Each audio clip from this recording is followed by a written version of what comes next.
नमस्कार दोस्तों, आज हम एक रेफ्रिजरेटर के अंदर वाटर ड्रिपिंग की कंप्लेंट के बारे में बात करेंगे। यानी कि पानी जो है वो ज़मीन पे या फर्श पे बहता है। तो सबसे पहले फीडबैक कस्टमर से लेते हैं, फिर हम कुछ प्रश्न पूछते हैं कस्टमर से। कुछ प्रश्नों के आधार पे हम पॉसिबिलिटी जहाँ हो सकती है उसको ढूंढते हैं, इलेक्ट्रिकल, इलेक्ट्रॉनिक, मैकेनिकल या यूसेज से रिलेटेड। फिर उस फॉल्ट के आधार पे हम स्टेप बाय स्टेप जो है डायग्नोस करते हैं और उसको रिपेयर करते हैं या ठीक करते हैं। Water leakage from front side of the refrigerator, जो कस्टमर में फीडबैक देता है कि पानी फ्रिज के आगे से आ रहा है या फ्रिज में कूलिंग कम हो गई है या ड्रेन पाइप में पानी जो है वो कनेक्ट नहीं होता है। तो 3 प्रकार के फीडबैक को हम कस्टमर से लेते हैं या कस्टमर हमें बताता है। तो इन फीडबैक के आधार पे हम अगला अपना डायग्नोस पार्ट जो है शुरू करते हैं। कस्टमर से कुछ प्रश्न पूछने जरूरी होते हैं, इसलिए ताकि हम डिफेक्ट के नजदीक आसानी से और जल्दी से पहुंच जाएं। तो पहला प्रश्न जो इस फॉल्ट के रिलेटेड हम पूछ सकते हैं वो है कि from when you are facing this problem, ये प्रॉब्लम कब से शुरू हुआ, ये रिसेंटली है या पहले से भी ऐसा होता था या कभी कभार ऐसा होता है, ताकि हमें डिफेक्ट को पहचानने में आसानी हो जाए। इसके अलावा हम ये भी पूछ सकते हैं कि क्या आपने कहीं से कोई फ्रिज रिपेयर करवाया है या इससे पहले कोई रिपेयर हुआ है, ताकि हमें ये पता चले कि जो कंप्लेंट कितना पुराना है और ये प्रॉब्लम कब से आ सकती है। तो फिर कूलिंग के बारे में पूछ सकते हैं कस्टमर से कि कूलिंग ठीक हो रहा है या नहीं हो रहा है। एंड उसके बाद अगर कोई कस्टमर से पर्टिकुलर लोकेशन है जहाँ पे पानी लीक दिखता है, पानी बहता हुआ दिखता है, तो ऐसी ही कोई चीज़ जो कस्टमर ने नोटिस किया हो उसके बारे में पूछ सकते हैं। इस डिफेक्ट के लिए जनरली 2 फॉल्ट जो हैं वो सामने आते हैं। पहला है ड्रेन सिस्टम का ब्लॉक हो जाना, दूसरा है इंटरनल ड्रेन पाइप, जो पफ के अंदर होता है।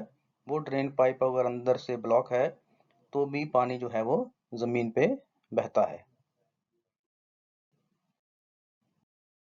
तो इस डिफेक्ट को वैसे तो इलेक्ट्रिकल कनेक्शन का कोई लेना देना नहीं है, बट फिर भी ये एक अच्छी प्रैक्टिस है कि अगर हम इस इलेक्ट्रिकल सॉकेट को चेक करें तो स्टार्टिंग हमेशा हम यहीं से करें, चाहे फ्रिज के अंदर कोई भी फॉल्ट हो।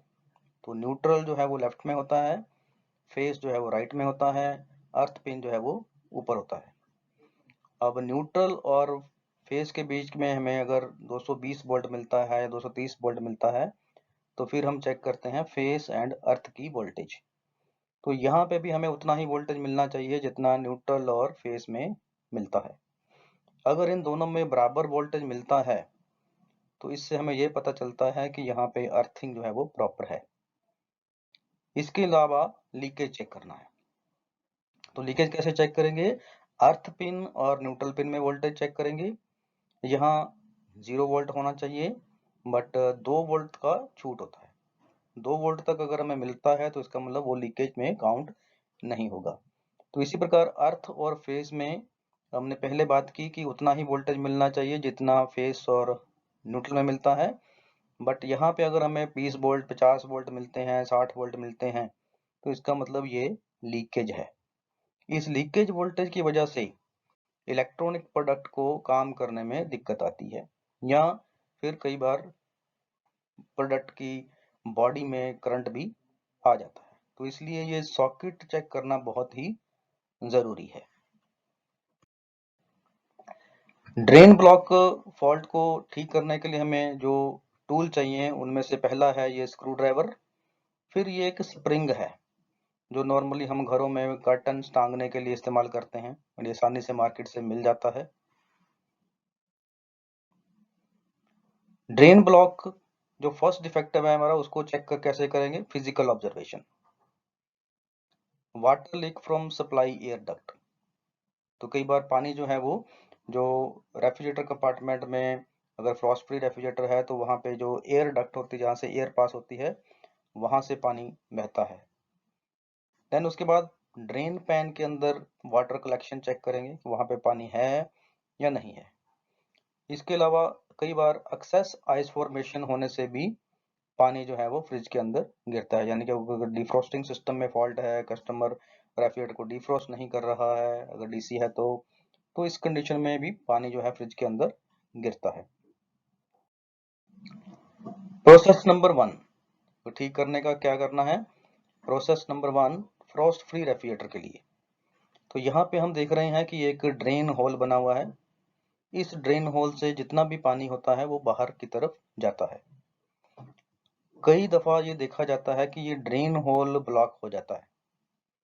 ड्रेन होल ब्लॉक होने की वजह से पानी बाहर नहीं जाता, और फिर ये जो फ्रंट का ये आप पोर्शन देख रहे हैं, यहाँ से ओपन पोर्शन देख रहे हैं, फिर यहाँ से पानी रेफ्रिजरेटर कंपार्टमेंट में बहता है और नीचे जमीन पे गिरता है, क्योंकि यहाँ से ओवरफ्लो हो जाता है। तो यहाँ हमें ड्रेन को ओपन करना है। तो ड्रेन ओपन करने के लिए क्या करना है, एक बाउल के अंदर हल्का सा गर्म पानी लेना है और यहाँ डालना है।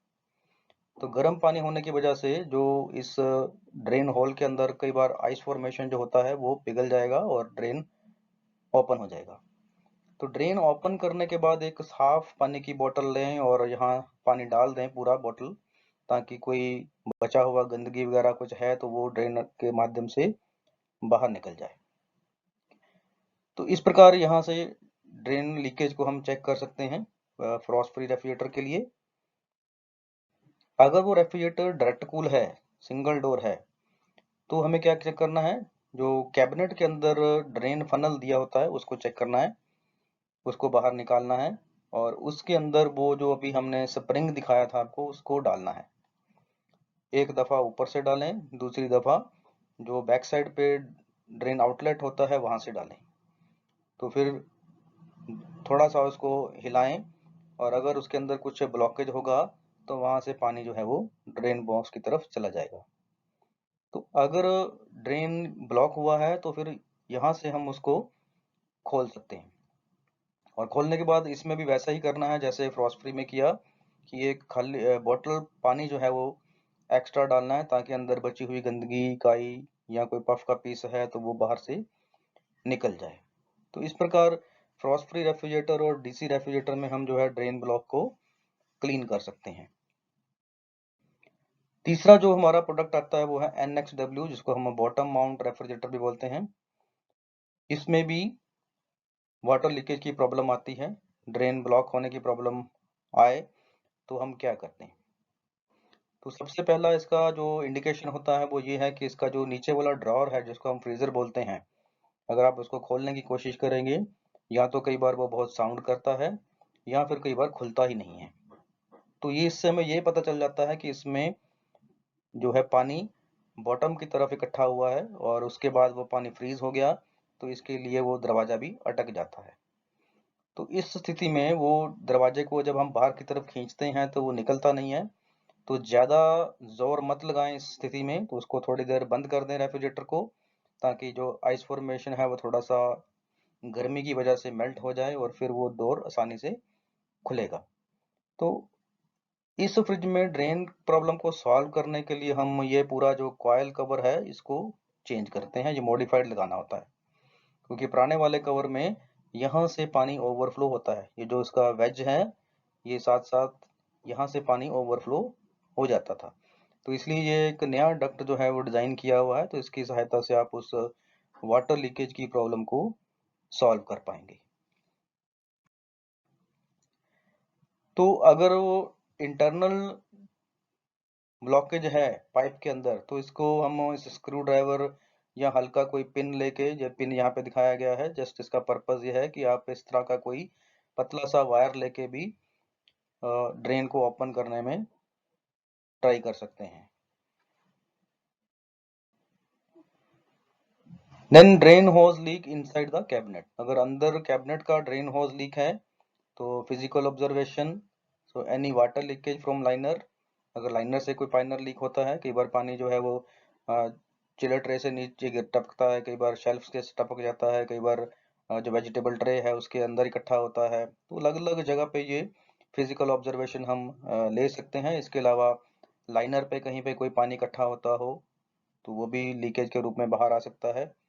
And water collection in drain tree, so repair के लिए क्या करना है इसको, जहाँ पे भी पानी इकट्ठा होता है तो वहाँ पानी क्यों इकट्ठा हुआ उसका रीज़न हमने ढूंढना है, ताकि वो पानी अंदर की तरफ कहाँ से आया। तो कई बार वो चिल्लर ट्रे से टपक के इकट्ठा हो जाता है, कई बार लाइनर शेल्फ से टपक के इकट्ठा हो जाता है। तो अलग अलग कारण से वो पानी जो है इकट्ठा होता है, तो हमें उसको ढूंढना है। देन उसके बाद ड्रेन को क्लीन करना है। Need to replace the machine as per policy. अगर फिर भी ये ड्रेन का प्रॉब्लम सॉल्व नहीं होता है तो एज पर जो हमारी पॉलिसी है रिप्लेसमेंट का, उसके साथ उसको हम रिप्लेस कर सकते हैं। Thank you.